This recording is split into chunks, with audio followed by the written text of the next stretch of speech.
Consistency क्यों टूटती है तुम लोगों की? एक हफ्ता 14-14 घंटा पढ़ लेते हो, मन जो है कोमा में चला जाता है। 4-5 गर्लफ्रेंड से एक साथ कैसे मिलने जाओगे यार? सबको अलग अलग टाइम दोगे कि सबको एक साथ बुलाओगे? इस स्टेप को अगर आपने छोड़ा, पहले स्टेप को, तो आप समझ लीजिए आपका सारा तैयारी किया हुआ प्लान खत्म हो जाएगा। आप ये जो लोग 2 साल 3 साल 4 साल 5 साल तैयारी करते हैं, वो इसीलिए होता है क्योंकि उनका जो पहला कदम होता है वही गलत हो जाता है। दिन भर शब्द से शब्द टकराएगा, जब समझ में आएगा तब मजा आएगा। अगर समंदर में तैरना सीख गए तो तालाब में सीखने की जरूरत है? कहूंगा कि आप लोग जब पढ़ने बैठे, जितने लोग घर पे हैं, तो परिवार वालों को भी बैठा लें।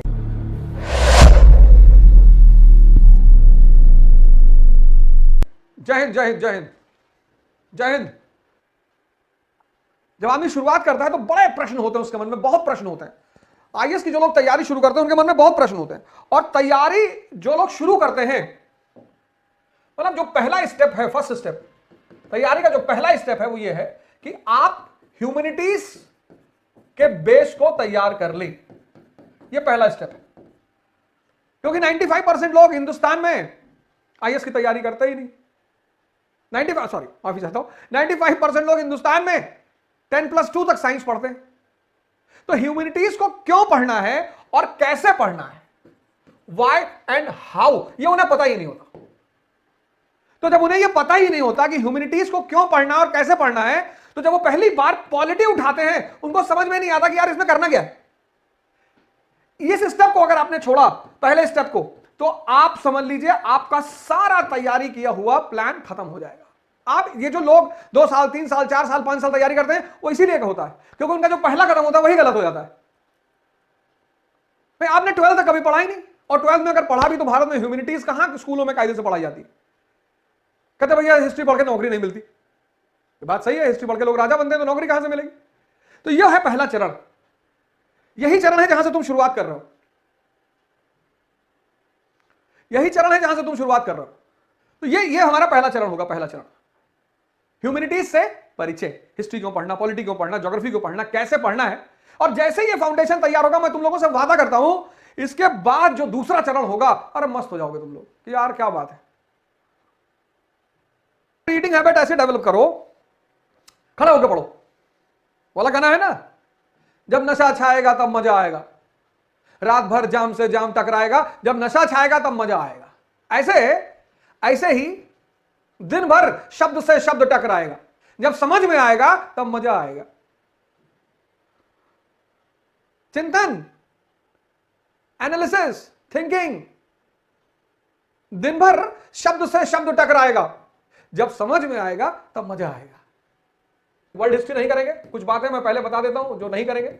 वर्ल्ड हिस्ट्री नहीं करेंगे, डिक्लेयर्ड नहीं है, नोट्स नहीं देंगे।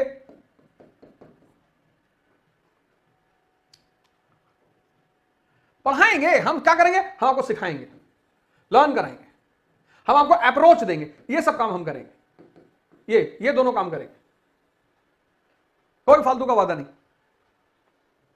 Sir how to get discipline, मेहनत कष्ट सहो, कष्ट जो है आदमी को डिसिप्लिन कर देता। खड़े होकर पढ़ो, भूखे रहकर पढ़ो, डिसिप्लिन हो जाओगे। पेट भरा रहेगा, मन बदतमीजी करेगा, बिना कष्ट के कोई परिवर्तन नहीं होगा। सर टेस्ट पेपर मिलेगा, मिल सकता है, वो डिपेंड करेगा, पर उसका कोई कमिटमेंट नहीं है। मॉडर्न इंडिया में प्री का भी पेपर है, मेंस का भी पेपर है, इसमें अभी कोई वादा नहीं।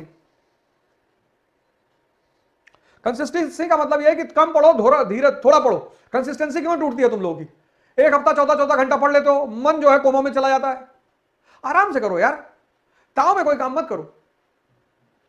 6 घंटे पढ़ो और योग करो। तो ये करोगे, जब भस्त्रिका करोगे तो मन में तनाव नहीं होगा, स्ट्रेस नहीं होगा, तो कंटिन्यूटी बनी रहेगी। तुम स्ट्रेस को दूर करने का कोई काम ही नहीं करते। 4-5 सब्जेक्ट्स का रिवीजन कैसे करें? अरे 4-5 गर्लफ्रेंड से एक साथ कैसे मिलने जाओगे यार? हैं? सबको अलग अलग टाइम दोगे कि सबको एक साथ बुलाओगे? राहुल सिंह, अगर समंदर में तैरना सीख गए तो तालाब में सीखने की जरूरत है? हिस्ट्री समझने का बस एक ही तरीका है, वो भी मैं सिखाऊंगा। मैंने कहा आराम से, सारा क्वेश्चन है कि वर्ल्ड हिस्ट्री कैसे पढ़े, आंसर कैसे लिखे, आराम से शांति रखो यार, परेशान क्यों होते हो? हिस्ट्री का समझने का एक ही तरीका है, अब वो चाहे एंशिएंट हो, चाहे मेडिवल हो, चाहे मॉडर्न हो, चाहे वर्ल्ड हो। तुम अरे अंशु, तुम 11 से प्रिपरेशन शुरू कर रहे हो, बेटा प्रिपरेशन नहीं, अप्रोच सीखो, जी लो थोड़ा सा यार। 11 12 पढ़ो कायदे से, अप्रोच सीखो, पढ़ते कैसे हैं, पढ़ाई का महत्व क्या है। प्रिपरेशन करना तुम बीए सेकंड ईयर से, तब तक तुम अपना बेसिक्स पूरा तैयार कर लो। सर मेमोराइज कैसे करें? जितना प्रैक्टिस करोगे मेमोराइज होता चला जाएगा। इसलिए पहले जब हम छोटे थे और कोई चीज याद नहीं कर पाते थे तो मैडम 50 बार लिखवाती थी कि लिखो 50 बार, noun is the name of a person place और थिंग। 50 बार लिख दिया, जिंदगी में कभी भूलेगा ही नहीं। प्रैक्टिस करो, प्रैक्टिस। एक साहब पूछे सर अब इंग्लिश मीडियम बैच कब आएगा? जब हिंदी पढ़ा रहे थे तो इंग्लिश पढ़ा रहे थे तो लड़के पूछे थे हिंदी कब आएगा? जब हिंदी पढ़ा रहे तो कह रहा अब इंग्लिश कब आएगा? इंग्लिश हिंदी दोनों एक साथ पढ़ा रहे तो बोलेंगे संस्कृत में पढ़ाओगे गुरुजी कि नहीं पढ़ाओगे? और मैं चाहूंगा कि आप लोग जब पढ़ने बैठे, जितने लोग घर पे हैं तो परिवार वालों को भी बैठा लें, सबको सुनाएं, मजा आएगा। हाँ, लेकिन परिवार वाले फिर जो है नोट्स बनाने लगेंगे। पता लगा और परिवार में बुजुर्ग लोग भी तैयारी करना शुरू कर दिए कि हम नीट की परीक्षा देंगे। आज मैंने एक पेपर में पढ़ा, एक 59 साल के आदमी ने नीट की परीक्षा क्वालिफाई किया। हिस्ट्री, ज्योग्राफी, पॉलिटी, इकोनॉमी ही क्यों जरूरी है आईएएस बनने के लिए? इकोनॉमी से राज्य चलेगा, बिना इकोनॉमी के राज्य पैदा ही नहीं होगा। ज्योग्राफी से इकोनॉमी पैदा होगी, ज्योग्राफी और इकोनॉमी से हिस्ट्री बनेगी। क्या देखो, इकोनॉमी से राज्य बनेगा, ज्योग्राफी से इकोनॉमी पैदा होगी। लिख लो हिस्ट्री। बड़ा बढ़िया क्वेश्चन पूछा, किसने पूछा? ये एसएफ जमन ने पूछा क्वेश्चन। महाशय सर हिस्ट्री, इकोनॉमी, पॉलिटी क्यों पढ़ना है आईएएस बनने के लिए? क्यों पढ़ना जरूरी है? हिस्ट्री से राज्य पैदा होता है, E is equal to E, economy is equal to empire, अर्थव्यवस्था साम्राज्य की मां है। और ज्योग्राफी से इकोनॉमी पैदा होती है, और इकोनॉमी और ज्योग्राफी से इतिहास पैदा होता है। और इकोनॉमी और पॉलिटी को चलाने के लिए, इकोनॉमी और सरकार को चलाने के लिए पॉलिटी की जरूरत पड़ती है। तो ये सब प्रशासन के अंग हैं, इसलिए पढ़ना पड़ता है। लिख लो, लिख लो। ये देखो, ये बोर्ड भी बदतमीज खराब हो गया। नहीं खराब नहीं हुआ। ऐसा देखो, इकोनॉमी, बड़ा अच्छा समन साहब ने सवाल किया, economy is equal to E, economy is equal to empire.